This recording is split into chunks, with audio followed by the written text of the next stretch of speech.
What's happening, y'all? Welcome back to my book nook. I'm Brady, and thanks for checking out the channel.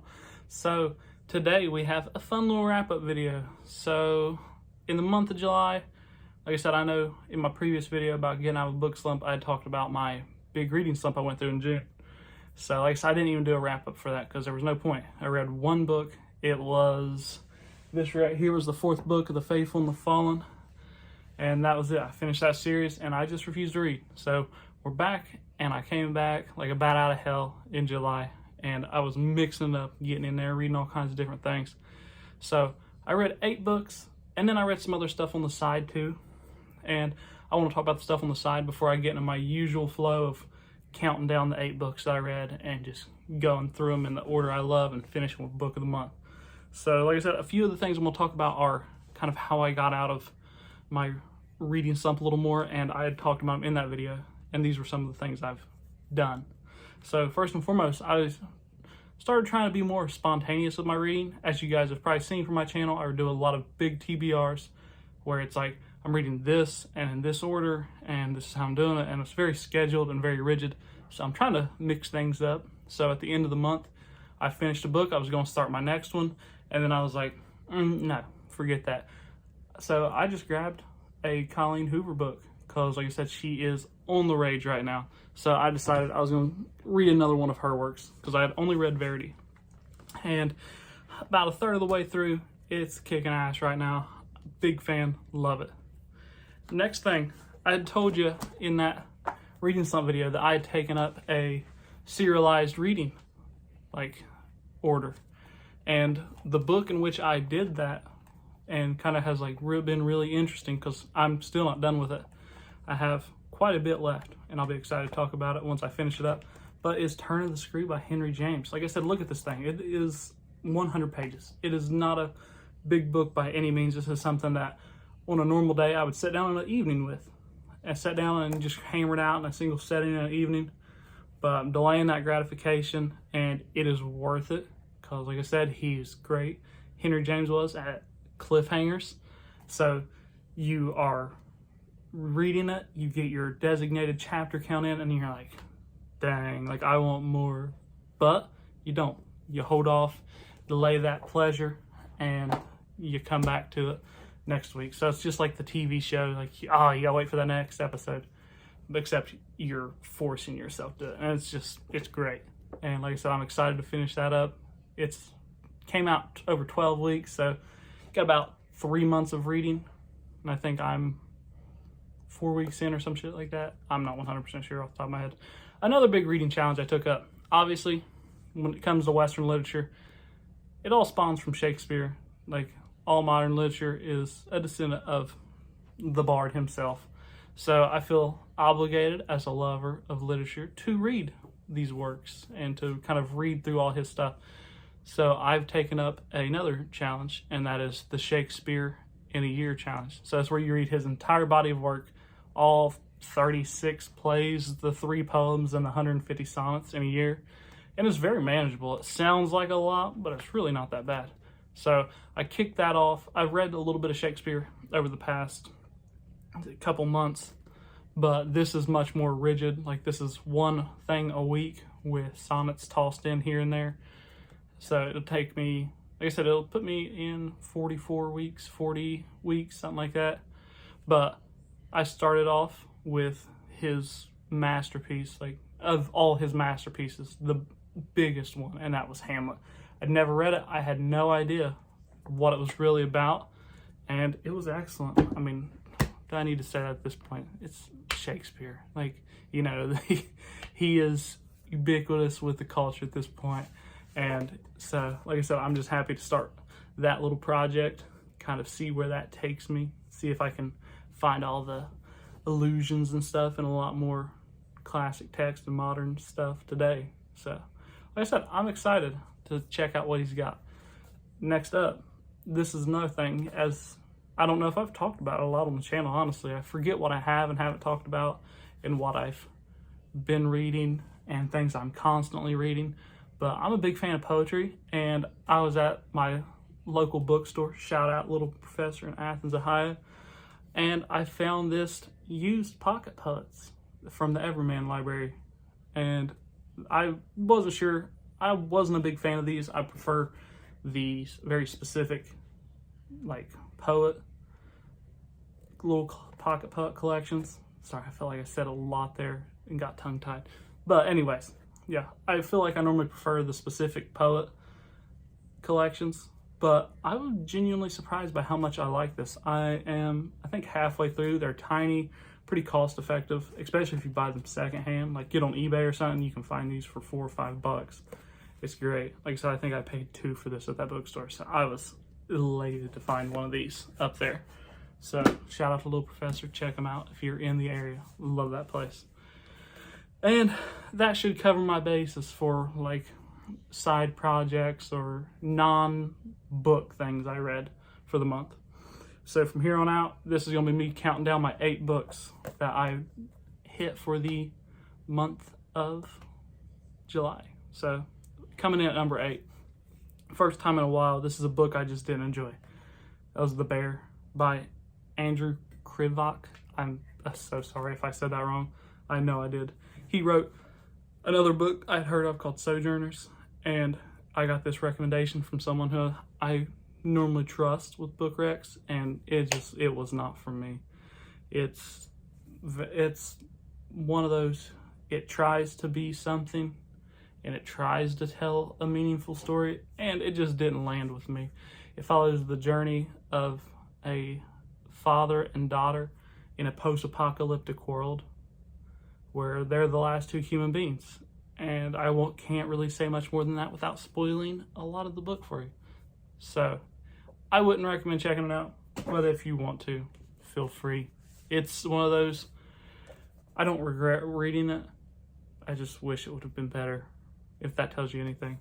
Next up, coming at number 7, and that is Jane Austen's Persuasion. This is the first work of Jane Austen I have ever read. And I really struggle with, like, I believe it's the Victorian era writers. Like, there's some kind of disconnect. I'm not crazy about teacup dramas, so I didn't know how I'd feel about Jane Austen. And she's not someone who, I read this and fell in love with her as a writer. I'm going to keep reading her stuff, and I'm going to reread this at some point, just because there's certain things I don't think I connect with. And it follows the story of Anne Elliot, who previously was with this fellow named Frederick Wentworth, and her family persuaded her to cut things off. And now, years later, they are in the Elliot family's in poor financial situations.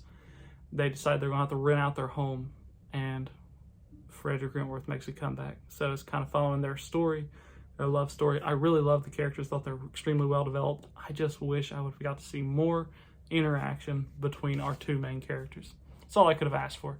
Yeah, like I said, I can appreciate what Austen has done for the genre, or just the field of literature, but she's just not someone at this point in my life who I can really enjoy and savor.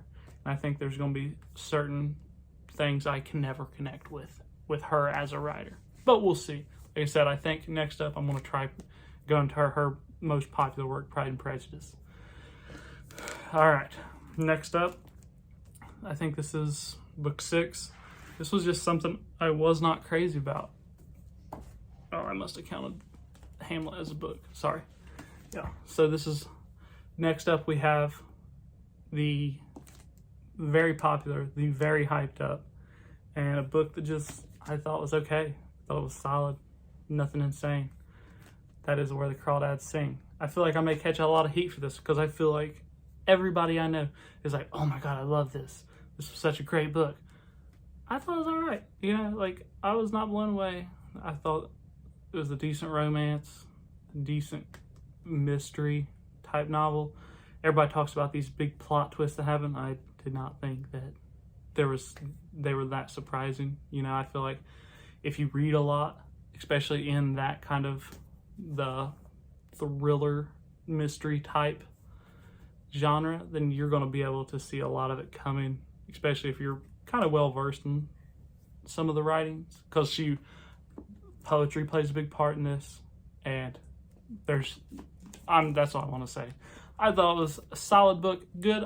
I'm glad I read it. I'm probably going to watch the movie just because I'd like to read it or see it and see kind of how they did with the film adaptation. But I don't know. It's not something I think I was too late to the hype train. So I don't know. Next up, and this was a book I was extremely glad to read. This is more nonfiction memoir type thing. And that was Stephen King's own writing. Like I said, I've been trying to get into writing myself because, like I said, I love literature so much that I think I would love to create literature. So I've been trying to get into writing, and this was such a practical guide. Like, it had a lot of just very mechanical things to do as a writer, kind of what to look for, how to structure, specific tips for him, and a lot just of his own life brought into it.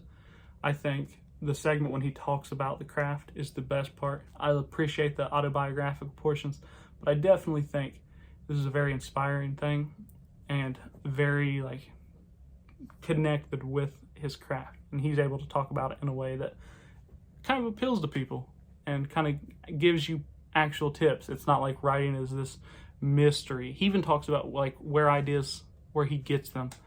And like I said, I think I'm gonna make a video on the writing tips that I personally learned from this, and it's one I highly recommend checking out if you want to be a writer, or if you're just a big King fan. It'd be a great one to check out.